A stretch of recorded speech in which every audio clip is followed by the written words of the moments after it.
I'm eating. He's eating. But what? Spot on. Okay, so today is April 14th, 2017. So today would have been Kawaipuna Prejean's 75th birthday.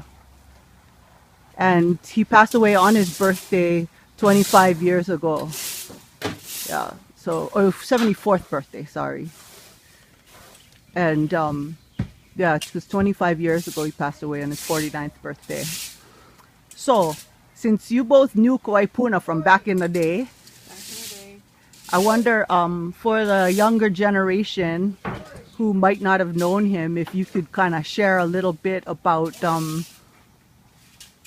what his importance is in all of this. We're here at Wainiha, where the hale just went up, the ku'e is strong, and you know, I think some of these guys might have just been born around that time, maybe, you know. So what would you folks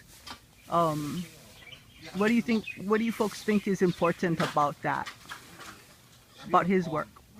Well, when I first met Gilpin or Kawaipuna, he was actually on a boat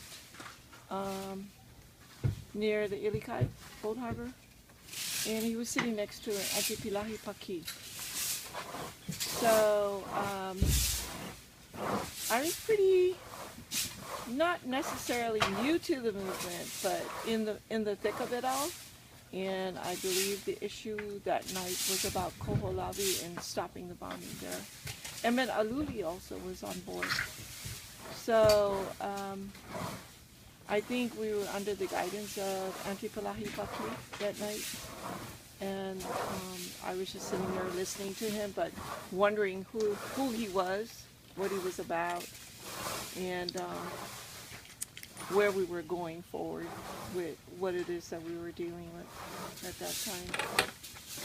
So yes, I was a student at University of Hawaii. I was living in the dorms in Halilau Lima at UH Manoa.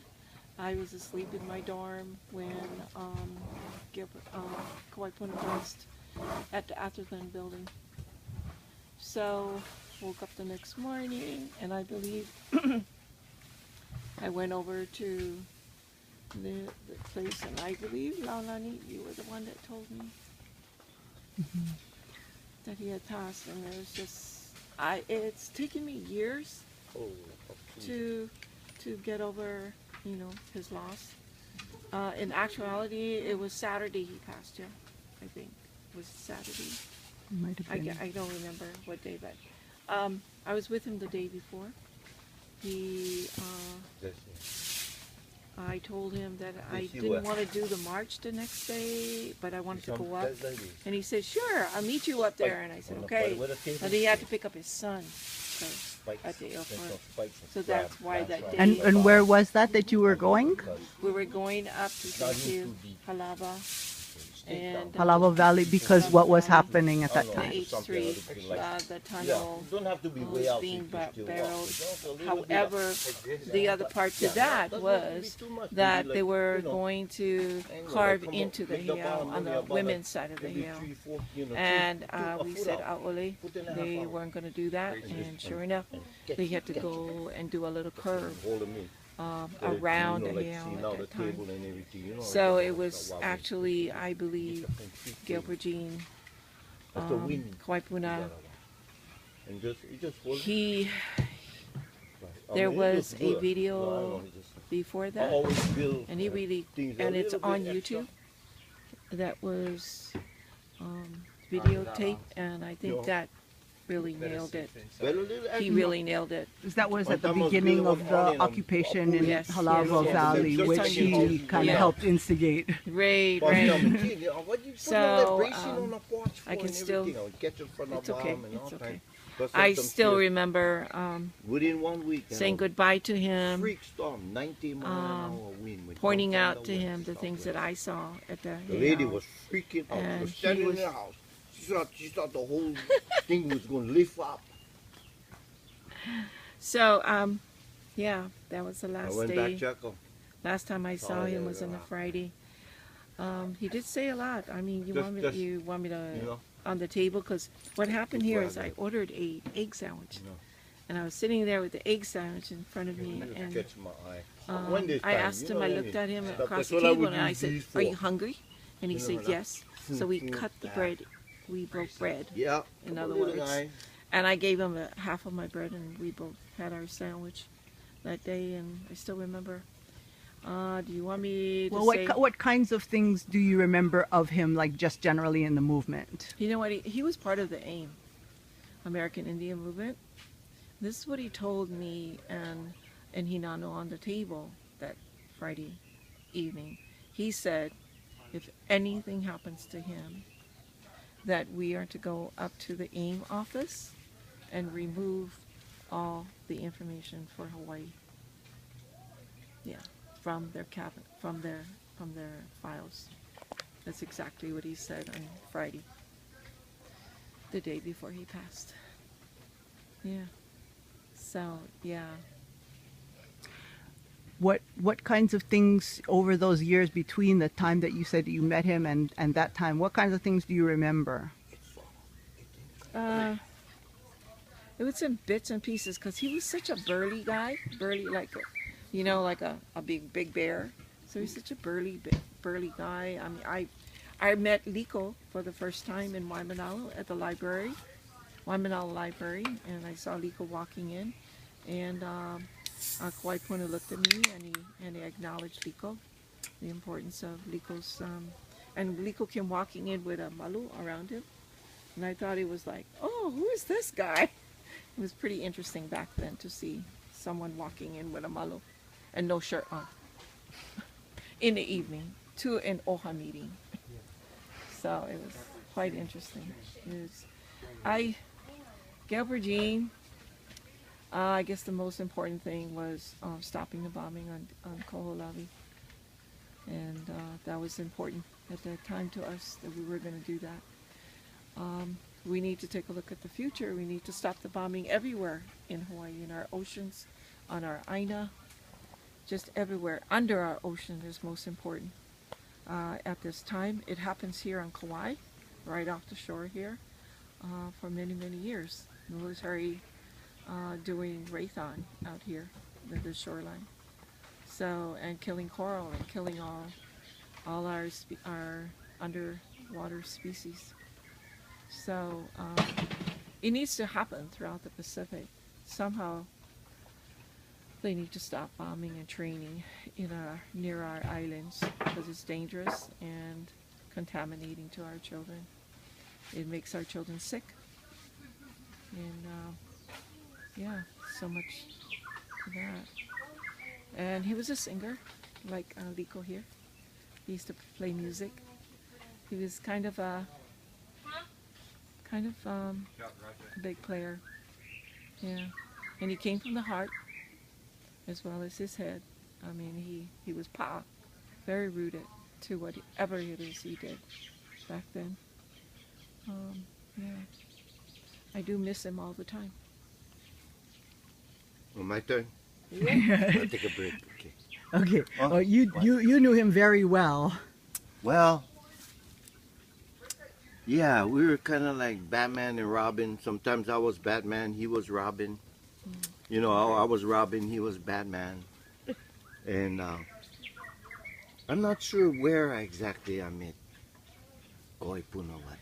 When I met him, he had been given the name Kauai Puna o Nakoa, which maybe I was thinking about him. What would he want to share? The significance of where we are right now. The vai, the puna, the spring. To protect the spring. Our job to be koa to the water. Without water, we can still drink coconuts. Without water. That's what I think his message would be if he was marching towards anything and now said, hey, they're coming over the wall. Or the waters go, what happened to my water? what happened to the water? Last night when it rained, oh boy, the water, you know. And I mean, quite poor, you know. I mean, she's. I'll share, you know. I mean, Kauai Puna. When I met Kauai Puna, it had been after like the Hokulea. We came with brought the Hokulea because the Polynesian Voyaging Society was lost in the Alanuiha Channel. So we went rescue the canoe. We bring them back. About that time, that's when I met Kauai Puna. He was already involved. I think. I think he was worked for Machado, you know, kind of tourism stuff. You know, he's into tourism. You know, he spoke well, intelligent man, married, you know, beautiful children, La'a, Nakoa, and you know, but something called him. Maybe it was Pillai, maybe it was just some calling in his soul. And so when we really got into action, this is when it's just like, okay, you know, it's just like, what? We got to what we can play in the national leagues now. Okay, national league. Here we go. He was already going international. He got $50,000 from the World Council of Churches to file the suit in Paneava Kelkaha. Just said, hey, come on, gang. We have to go to court to remind you that that's our tree of life, and that we need some of the fruit from the tree, that tree. Okay, the tree and shade.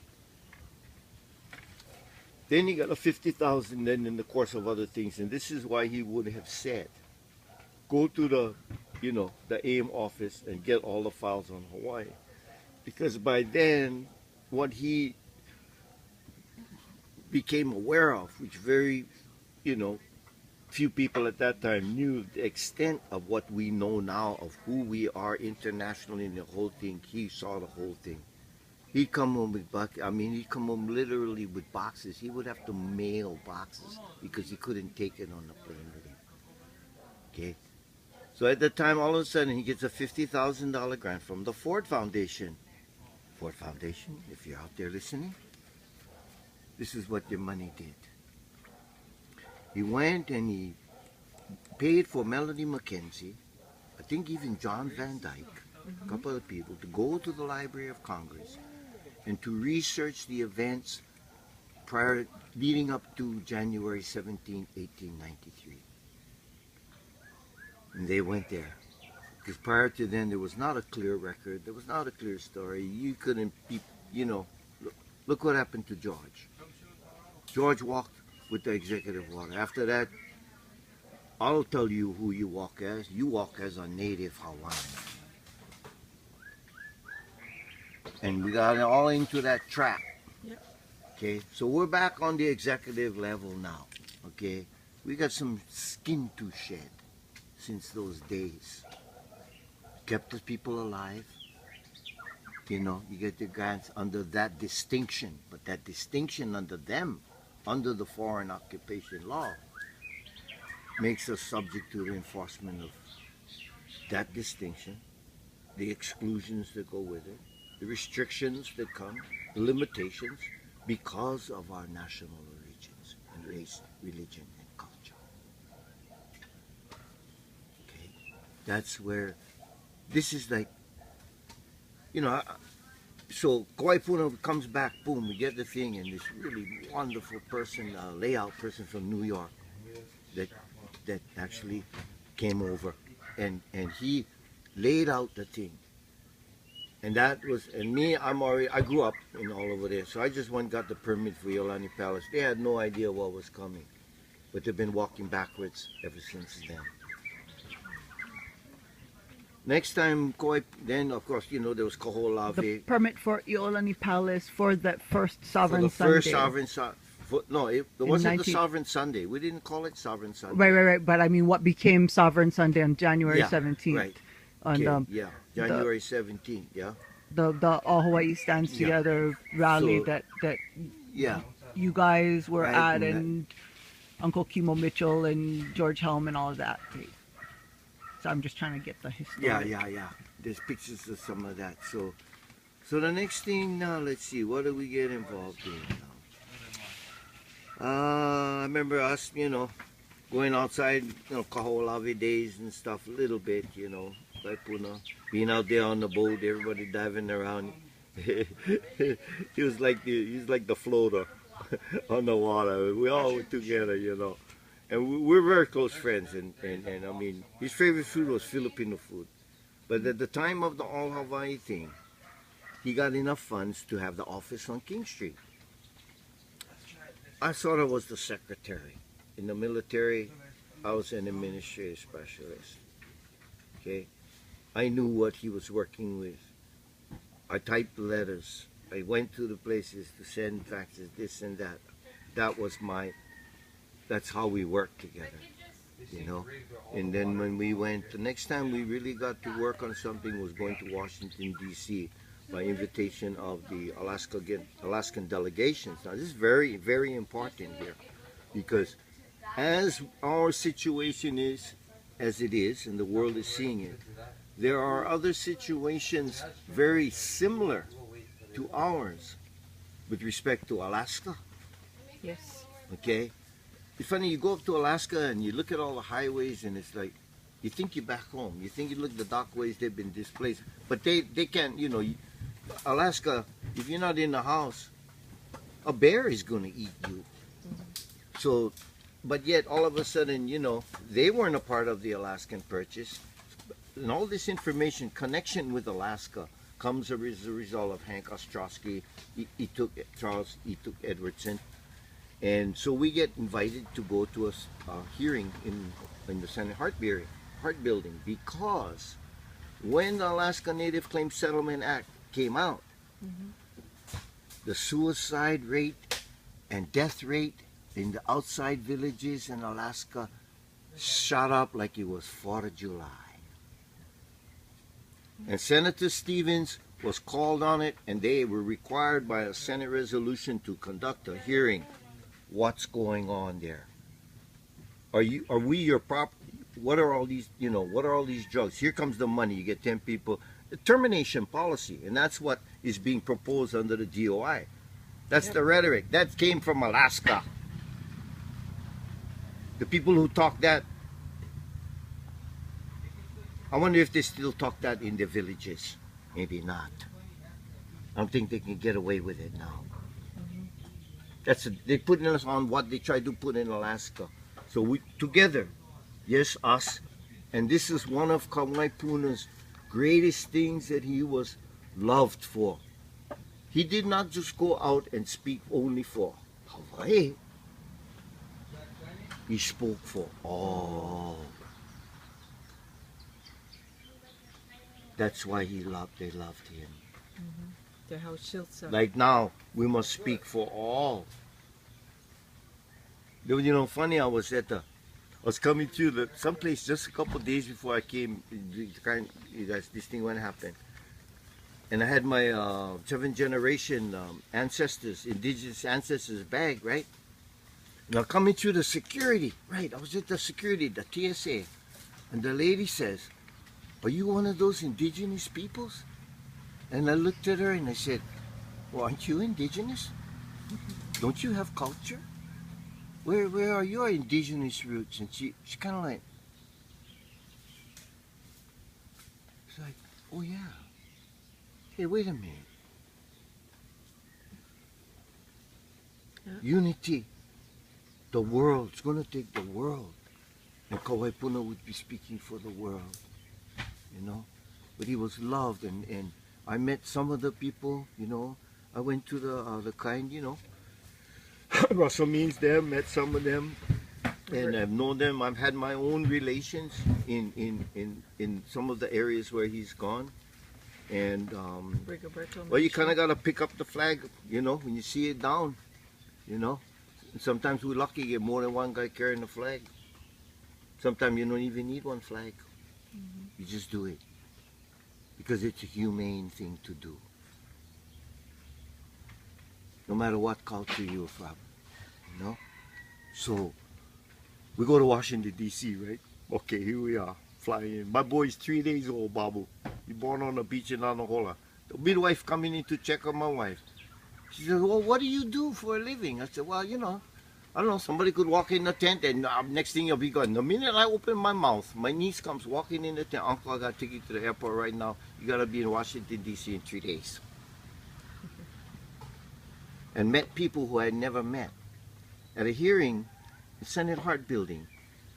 Okay, because of the reasons why I told you. It was like a showdown at the OK Corral. We, on our side, defending us, our positions was Ralph Johnson, professor at University of Hawaii. One person who we know out of North, Charles Wilkinson, Ralph Johnson, and there was another party in there. It was a shootout at the OK Corral. I never seen. I thought I was watching a movie from back in the colony days. There was more red ties in that room, man, around in the thing. But we got spot. We went when we first. So when the hearing came down, it's basically about, you know, when the Alaska Purchase went on. It wasn't the purchase of anything more than a trading post.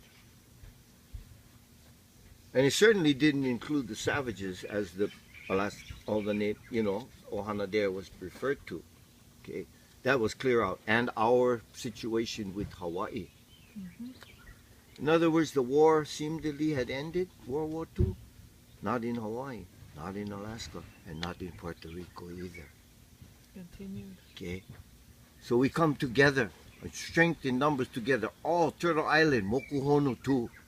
That's all our Ohana. Uncle Joe's paper filing inside the Interior Department. Okay? Kanakahui.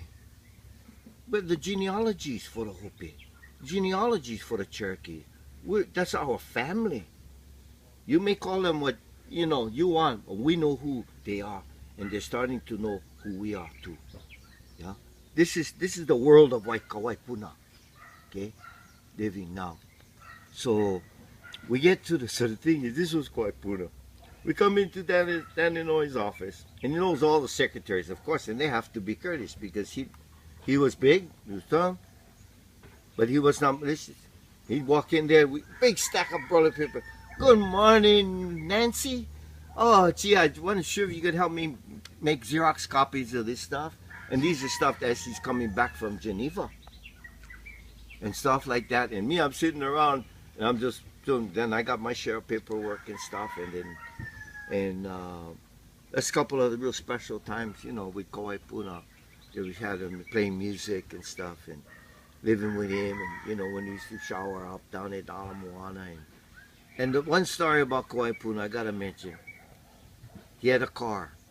He called it Guz. And when Guz 1 went down, we went down to Uncle down on Sand Island. And we got the same car because we had to have the same plates for the registration for the thing. And he would pull a VIN number out and he put them on there. That was Guz 2. That was Guz 2. Went all the way to Guz 3. I'll never forget Guz. But Kauai Puna and to his beautiful sons, you know. But Guz Tree was already kind of like, you said they were kind of going downhill. Guz Tree was like, if you almost needed a snorkeling mask, you'd be like Orin. You know, I'll be sticking my head out the window. Blah, blah, blah. Yeah. So, at the time when he was returning, now this is where he was, okay? This is where it is now, where Kauai Puna left off. At the time that Kauai Puna returned to Hawaii, he was already within the circles of through the UN working groups and even though the NGO, everything, so that the United Nations was going to conduct a treaty violation study. That's what may have been laying in and may still be within the hands. Okay? Because that was the process. Okay? To avoid and prevent what he knew, which is now what we're dealing with this federal annihilation, I call it.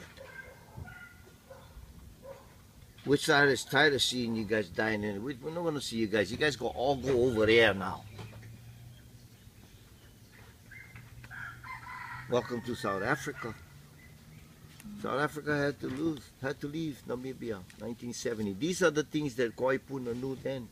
Many of the documents that he brought back that Layla Hubbard had saved that came to me that were brought to my house a couple years ago, Yes. I was able to retrieve these documents again and start to apply them.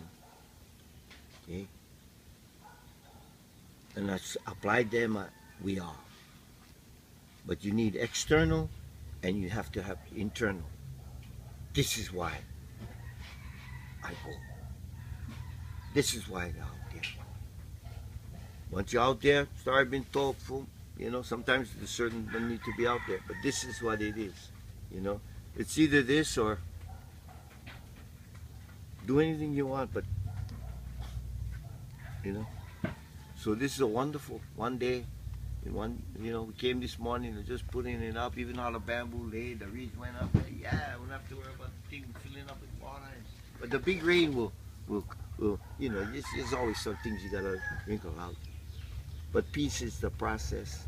It's not a goal to be reached. Yeah. We always have to work at it. But Work at it. those are words of Sydney, of the fellow from the United Nations. Those are some of the words from his lecture, which I'm, it's like Ho'oponopono, It's like La'au medicine.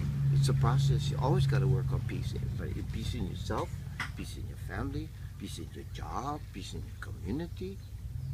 What you going to do with your knowledge? How are you going to apply your professorship to humanity? These are the challenges that the world faces. And in our I don't know how to call it, but our group, our society, how to find a word, but in our lahui of humanity, which we know as, I don't think we used to try to separate ourselves too much. Whoever got along and we were together, you're part of our family. Now it's like this, da. So, Kauai Puna be stoked right now. Kauai Puna, happy birthday, brother. Yep. Hau'olila now. And look where we are now, brother. So, with you and all the rest of all of Ohana up there, and over there, and still over here, mahalo. We're on it, and thank you.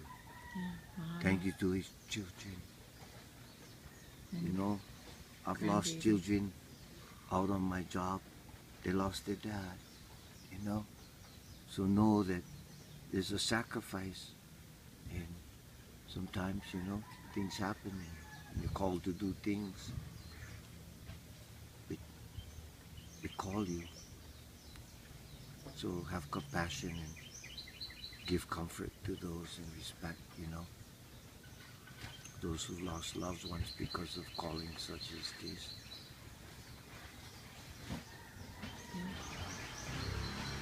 Anyway, we better head to the other side. Yes. We better- Aloha. Okay.